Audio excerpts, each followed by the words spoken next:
मुख्यमंत्री बनना चाहते थे और जब वो मुख्यमंत्री नहीं बनाया गया तो वो जेडीयू से किनारा कर लिए और इस वक्त वो चुनावी मैदान में नीतीश कुमार के खिलाफ चुनावी मैदान में उतर गए हैं। खबरों में आगे बढ़ेंगे। धनबाद से इस वक्त की देखिए बड़ी खबर सामने आ रही है, जहां नदी में युवक का तैरता शव मिला है।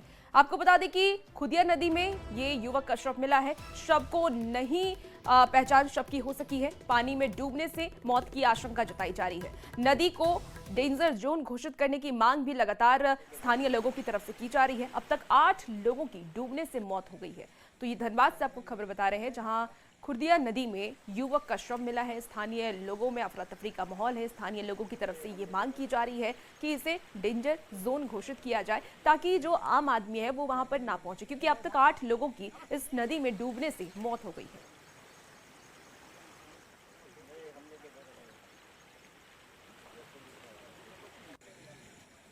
अभी यहाँ का हमको नहीं लग रहा कि यहाँ लोकल आदमी नहीं है, बाहर का है, अभी पहचानने में नहीं आ रहा है। जैसे तो हम लोग लास्ट को अभी पुलिस प्रशासन के माध्यम से रुकवाया दिया है। यहाँ सामने मंदिर है, सुरक्षा तो होना चाहिए। आए दिन ये घटना होते रहे हैं, घटते रह रहे हैं, और इसके लेकर 3-4 बार घटे हैं। यही डूब के कारण है, यहाँ सुरक्षित तो होना चाहिए। खबर जमशेदपुर से है, जहां बागबेड़ा के बड़ोदरा घाट में डूबे 2 युवक का शव मिला है। 12 घंटे के बाद नदी से शव को निकाला गया। जिला प्रशासन और गोताखोर की टीम सर्च ऑपरेशन में जुटी हुई थी। कल शाम नहाने के दौरान 3 छात्र डूब गए थे, जिसमें एक को स्थानीय लोगों ने बचा लिया, लेकिन 2 युवक गहरे पानी में चले गए और गहरे पानी में जाने से उनकी मौत हो गई। लोग बचाने की जगह वीडियो बनाने में जुटे थे। मृतक की पहचान मानगो के शुभम और कदमा के शशांक के रूप में की गई है। दोनों अपने दोस्त के बर्थडे पार्टी को मनाने के लिए गए हुए थे और वहां नहाने के दौरान ये हादसा हो गया। तो आपको बता दें कि 3 छात्र नहाने के लिए गए, जिसमें एक को बचा लिया गया और 2 की डूबने से मौत हो गई। देखिए 3 लड़का डूब रहा है। 3 लड़का डूब रहा है तो पूरा हम लोग वहाँ पर मछुआरा लोग था, मछली मार रहा था, तो हम लोग इधर से बहुत चिल्लाए कि भैया बचा लीजिए। बगल में लोग चाहता तो बचा लेता, लेकिन वहाँ वो लोग कोई मतलब कि बचाने के लिए कोई गया नहीं। फिर अचानक से मेरा दिमाग में क्या आया नहीं आया, हम अपना तुरंत कपड़ा उपड़ा खोले, हम तेज़ी में चल गए बचाने के लिए।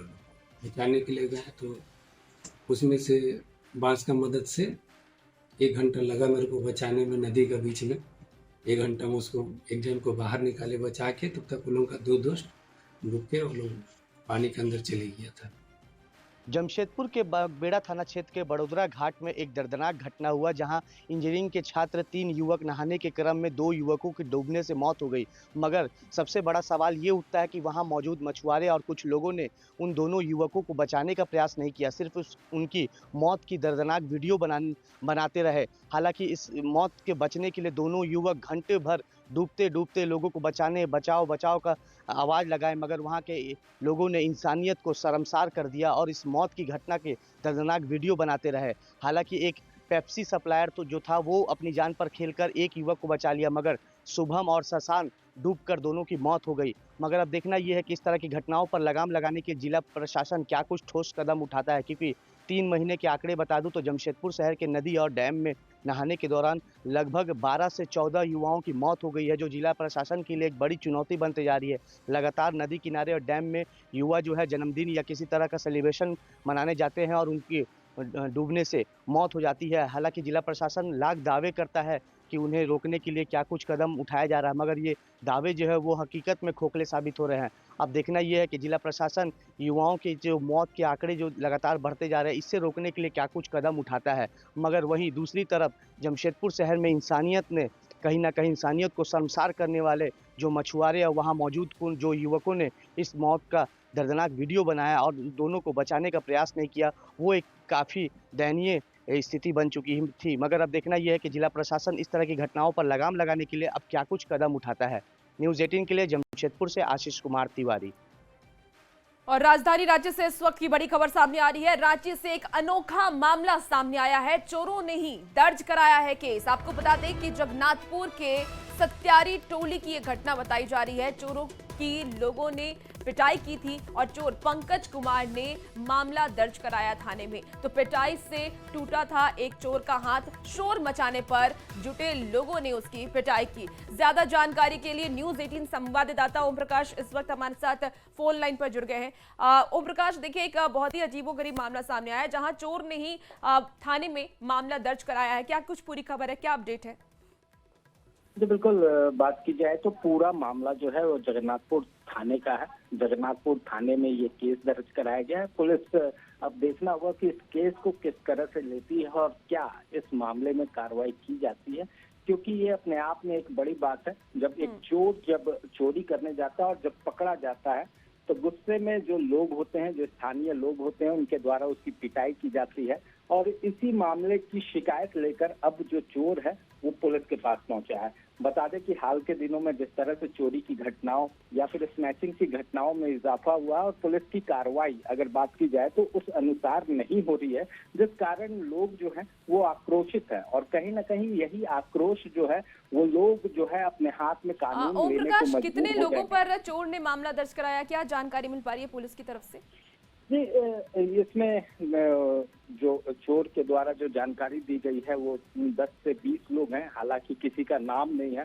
अज्ञात के खिलाफ ये मामला जो है वो चोर के द्वारा दर्ज कराया गया है। चोर का कहना है कि रात के अंधेरे में वो किसी को पहचान नहीं पाया।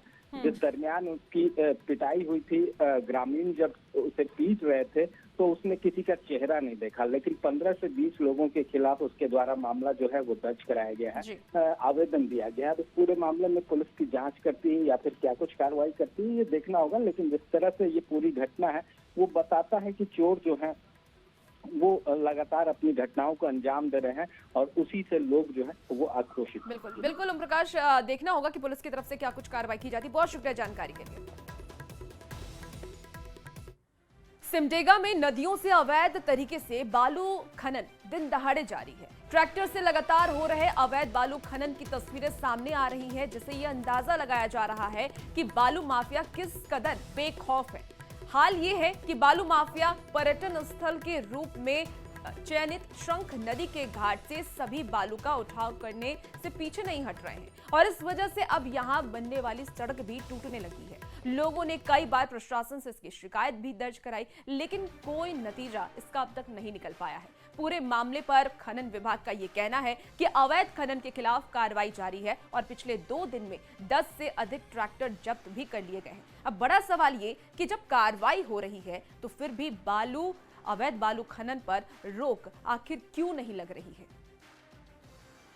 पकड़ा भी जाता है उस पर कार्रवाई नहीं होती है, जिसके चलते ट्रैक्टर माफिया लोग का मन बढ़ा हुआ है। मुझे तो ऐसा लगता है कहीं ना कहीं खनन विभाग या संबंधित पुलिस विभाग के द्वारा उन लोग का कुछ लेन देन हो रहा होगा, जिसके चलते ये लोग अभी तक कोई बड़ा कार्रवाई नहीं की है। जो भी अधिकारी पकड़ रहे उसे लिख कर तो देना होगा ना कि इस ट्रैक्टर में इतना जो है कि अवैध रूप से बालू ले जाया जा रहा है, पत्थर चिप्स जो भी चीज़ें हैं, तो उसके लिए लिखित रूप से जो थाना में देनी चाहिए विभाग को और उसके माध्यम से केस होकर के जो है कि लोगों को जेल भेजना चाहिए ताकि अवैध खनन रुक सके। तो ऐसी चीज़ों की प्रक्रिया को जो है कि शिथिल कर दिया गया है। अवैध बालू लदे, पत्थर चिप्स लदे ट्रैक्टर को पकड़े और हाईवा को पकड़े हैं, जिस पर नियम संगत 54 के तहत कार्रवाई हो रही है। अभी सभी को जब्त करके थाना में दिया गया है। आगे की कार्रवाई जांच के बाद होती रहेगी। अब ऐसे में न्यूज़ 18 की तरफ से ये सवाल पूछे जा रहे हैं कि शंख नदी से कैसे दिन दहाड़े हो रहा है बालू का उठाव। बालू माफिया को क्या प्रशासन का खौफ नहीं है, भय नहीं है? कार्रवाई की जगह आई वॉश क्यों कर रहा है विभाग? तो ये तमाम ऐसे सवाल जो न्यूज़ 18 के माध्यम से लगातार पूछे जा रहे हैं। देखिए, सवाल यही कि शंख नदी से कैसे दिन दहाड़े हो रहा है बालू का उठाव। न्यूज़ 18 ये सवाल करता है कि बालू माफिया को क्या प्रशासन का खौफ नहीं है?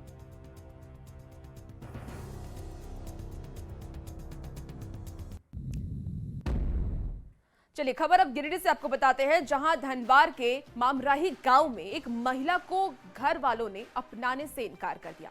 महिला की शादी 2013 में हुई थी। शादी के बाद उसने 2 बेटी को जन्म दिया। आरोप यह है कि बेटा नहीं होने से घर वालों ने महिला को घर से बाहर निकाल दिया और इसके साथ मारपीट भी महिला के साथ वो लोग करते थे। महिला ने पति पर और अपने ससुराल वालों पर यह आरोप लगाया है। ससुराल के दूसरे सदस्य पर भी महिला ने आरोप लगाया है कि उसके साथ मारपीट की जाती थी, घर में नहीं रहने देते थे। पिछले 3 दिन से लगातार पीड़ित महिला अपने दोनों बेटियों के साथ ससुराल में धरना पर बैठी है। महिला, पुलिस और प्रशासन दोनों से न्याय की गुहार लगा रही है।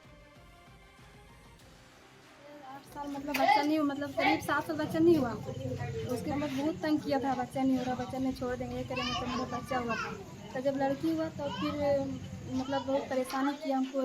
फिर बेटी पैदा किया, ये किया, वो बच्चा पैदा कर लिए, नहीं रहने देंगे। फिर भी मतलब फिर दूसरा बेटी हुआ तो फिर पूरा तंग किया हमको, मारपीट करने शुरू कर दिया। मेरा गोतनी मारा, सास मारा, ससुर मारा, देवर भी मारपीट किया, ननद भी किया। और मेरा हस्बैंड फिर भी पेट में बच्चा था, तो मेरा हस्बैंड का मारपीट के पेट में बच्चा खराब हो गया। और ये शर्मसार करने वाली घटना है कि आखिर बेटी की चाहत वाली सोच समाज से कब खत्म होगी। बेटा नहीं होने पर महिला के साथ क्रूरता आखिर क्यों की जाती है और ये कब तक चलती रहेगी। ऐसी सोच रखने वालों पर कड़ी कार्रवाई आखिर कब की जाएगी। ये तमाम ऐसे सवाल हैं जो न्यूज़ 18 के माध्यम से पूछे जा रहे हैं।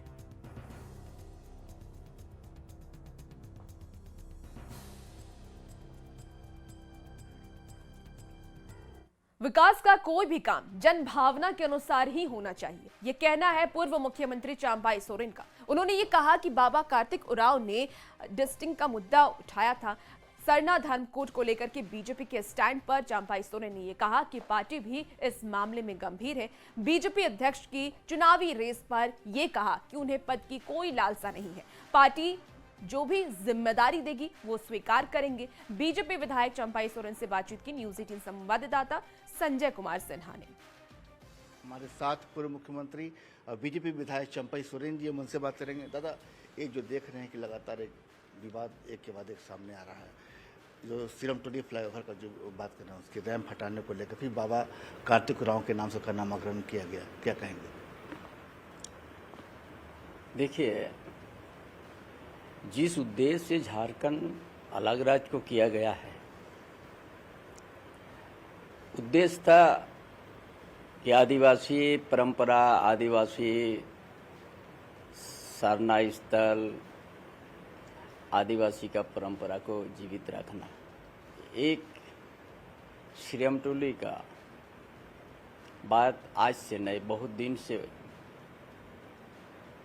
जब पूरा नहीं हुआ था काम, उस समय से ही ये बात उठते गया है। लेकिन सरकार को विचार करना चाहिए, आदिवासी के हित में, आदिवासी को अहित में नहीं करना चाहिए।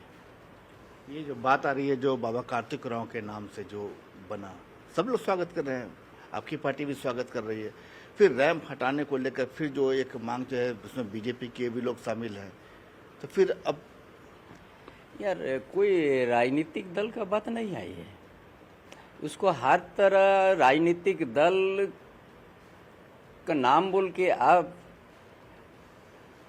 उस मुद्दा से मत हटिए। सरना धर्म कोड की बात करें तो सरना धर्म कोड के बारे में कहा जा रहा है कि बीजेपी का स्टैंड ही क्लियर नहीं है, ये पार्टी वास्तव में चाहती क्या है? देखिए, जब कांग्रेस पूरा सत्ता में थे पूरा देश में, उस समय भी तो बाबा कार्तिक उरांव ने डीलिस्टिंग का बिल लाने का काम किया था और 322 MP हस्ताक्षर किया था।